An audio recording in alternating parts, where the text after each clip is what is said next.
ہوگا۔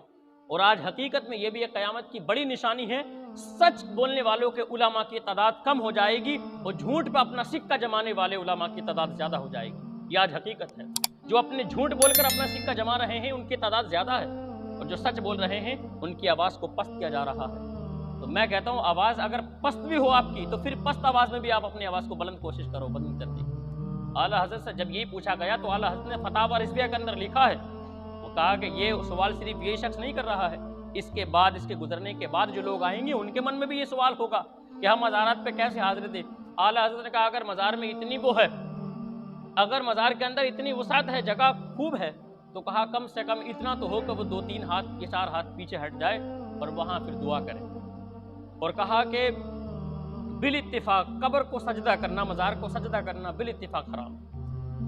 یہ تو اس پہ سبھی علماء کا اتفاق ہے کہ حرام ہے۔ اور قبر کا طواف کرنا، مزارات پہ ہم نے دیکھا بعض لوگ طواف کرتے ہیں، یہ طواف بھی بالکل شرعاً حرام ہے۔ اور کہا کہ اگر جو سجدہ کر رہے ہیں لوگ، اگر یہ سجدہ تعظیمی ہے تو پھر یہ حرام ہے، اور اگر اس سجدے کو جائز سمجھے تو سمجھ لے پھر یہ سجدے کو جائز سمجھ کر کرے تو پھر سمجھ لو وہ دائرے اسلام سے خارج ہے۔ فرمایا اسلام سے اس کا کوئی تعلق نہیں ہے، وہ اللہ کے علاوہ بھی کسی کو سجدہ سمجھتا ہے۔ لیکن حضور نے فرمایا میری شریعت کے اندر تعظیمی سجدہ بھی جائز نہیں ہے جو بنی اسرائیل میں جائز تھا۔ حضور نے فرمایا بنی اسرائیل میں جو میری پہلی قومیں تھی وہاں پہ ایک سجدہ جائز تھا جو تعظیمی تھا، لیکن تعظیمی سجدہ بھی میری امت سے اٹھا لیا گیا ہے۔ میں کہتا ہوں پھر تم کیسے کر رہے ہو سجدہ؟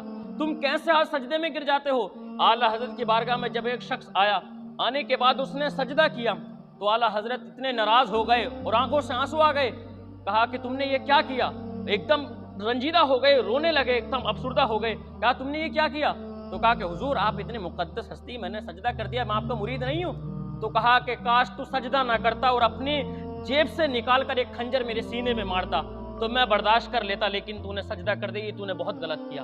اور اعلیٰ حضرت نے فرمایا کہ وہ خنجر تو اتنی طاقت سے مارتا کہ میرے سینے کا لگا ہوا خنجر میری پشت سے نکل آتا، میں برداشت کر لیتا ہوں، میں تجھے اف بھی نہیں کہتا۔ صرف اس شریعت کے اندر اللہ کو سجدہ جائز ہے، باقی کسی غیر اللہ کو جائز نہیں ہے۔ تو بتاؤ اعلیٰ حضرت اتنے سخت شریعت میں کہا میرے اندر تو خنجر داخل کر دیتا مجھے برداشت ہوتا، لیکن سجدہ برداشت نہیں ہے۔ اور اس آگے کے لیے اسے بتایا کہ اگر آئندہ ایسی غلطی کی تو کسی قیمت پر بخشش نہیں ملے گی۔